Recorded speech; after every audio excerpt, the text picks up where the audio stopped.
राज्यात चिकनगुनियाचे रुग्ण हे वाढलेले आहेत। मुंबई महापालिकेच्या दुर्लक्षपणामुळे मुंबईत चिकनगुनियाचं प्रमाण वाढलंय। 3 वर्षात शहरात चिकनगुनियाचे रुग्ण हे तब्बल 40 पटीनं वाढल्याची परिस्थिती आहे। राज्याच्या आरोग्य विभागाने दिलेल्या माहितीनुसार मुंबईत आतापर्यंत या आजाराचे एकूण 735 रुग्ण आढळलेत।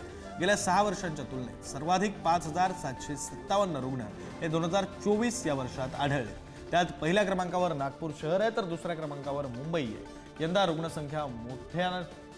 रुग्णांची संख्या ही मोठ्या प्रमाणात वाढत असल्यानं वैद्यकीय वर्तुळात तो चर्चेचा विषय ठरतोय।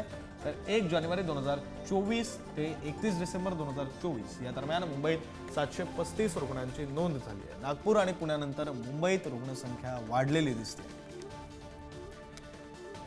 आकडेवारी नेमकी काय आहे आपण एक नजर टाकूया। मलेरिया आणि डेंग्यू सह आता चिकनगुनियाचे रुग्ण सुद्धा वाढतायत।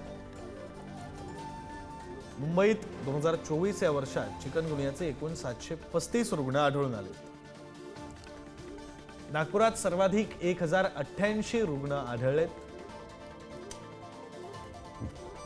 तर तिसऱ्या क्रमांकावर पुणे हे 751 रुग्णांसह तर कोल्हापूर 323 रुग्ण कोल्हापुरात आढळले।